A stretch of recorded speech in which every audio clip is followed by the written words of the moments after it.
కొంతకాలం ఇక్కడ ఆయన తన నివాసాన్ని ఏర్పాటు చేసుకుని ఆశ్రమ స్థలంగా ఉన్నాడని ఒక ఐతిహ్యం. దీన్నేమో రాములోరి గుట్ట అంటారు, దాన్నేమో మునుల గుట్ట అంటారు. లవకుశులు కొంతకాలం ఇక్కడ ఉన్నారని, ఈ కొండల మధ్య వాళ్ళు ఆడుకున్నారని కూడా ఇక్కడ చెప్తారు. అయితే ఇక్కడ దీనికి నిదర్శనంగా ఏంటంటే ఇక్కడ పక్కనే పాత గుడి, ఇప్పుడు అక్కడ మీకు గణపడుతుంది చూడండి పక్కన, అక్కడ ఆ ప్రాంతంలో అంతా కూడా పాత గుడి. ఆ సాధారణంగా ఇది గుట్ట, ఈ గుట్ట పైన ఒక కోనేరు, ఆ కోనేరులో ఎప్పుడు కూడా నీళ్లు ఎప్పుడు కూడా ఎండిపోతుంది, ఎప్పుడు పుష్కలంగా నీళ్లు ఉంటాయి.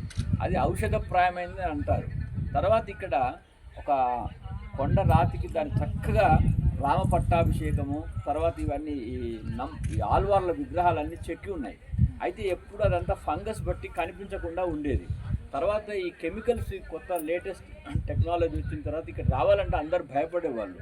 అసలు మొత్తం ఇక్కడ ఏమీ ఉండేది కాదు. మొత్తం ఇప్పుడు ఆ చెట్లు ఎట్లయితే అడవిలాగా ఉందో అట్లాగే ఉండేది ఈ ప్రదేశం. కాకపోతే కొంతమందికి ఇక్కడ ఈ రాముల వారు ఇలవేల్పు, దీన్ని దక్షిణ అయోధ్య అంటారు. ఈ ప్రాంతం లోపల దీన్ని దక్షిణ అయోధ్య అంటారు.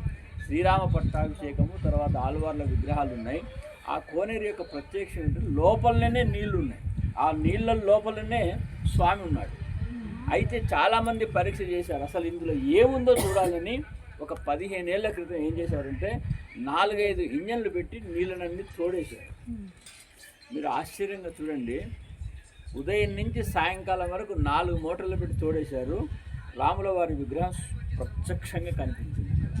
కనిపించిన తర్వాత వీళ్ళు అనుకున్నారు కొంత దీన్ని ఇంకా లోపల ఇంకా తీద్దామనుకున్న. సాయంకాలం వరకు కుంభ వర్షం కురిసింది, మళ్ళీ నిండిపోయింది. ఇప్పుడు ఆ నీరంతా నిండే ఉంది.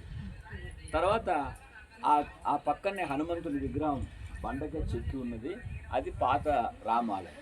దాని తర్వాత ఇక్కడ దీన్ని ఎర్రబెల్లి దయాకర్ రావు గారు ఈ ప్రాంత మినిస్టర్గా ఉండే, ఆయన కాలం లోపల దీన్ని ఏదైనా ఒక పర్యాటక స్థలం చేయాలి, మంచి ఆధ్యాత్మిక కేంద్రం చేయాలని ఆయన స్వయంగా పూనుకొని ఈ దేవాలయాన్ని నిర్మించారు. దీనికి చిన్నజీయర్ స్వామి అప్పుడు వచ్చి కొన్ని రోజుల పాటు ఇక్కడ ప్రతిష్ఠ చేశారు. దీని పక్కనే ఈ గుట్టకు అటువైపున దానిపైన కూడా ఒక కోనేరు ఉంది. దాని తర్వాత లోపల ఒక గుహ ఉంది, దాని వాల్మీకి గుహ అంటారు. ప్రతి సంవత్సరం రామాయణం వాల్మీకి జయంతి నాడు ఇక్కడ ఉత్సవాలు జరుగుతాయి. ఒకరోజు నన్ను కూడా పిలిచారు, వచ్చాను. ఈ పక్కనే గుహ, ఈ గ్రామస్తులంతా వస్తారు, చేస్తారు. ప్రతి శ్రీరామనవమికి ఇక్కడ ఉత్సవాలు చాలా ఘనంగా జరుగుతాయి. ఇప్పుడు ఇది మనం చూసేది కొత్త రామాలయం.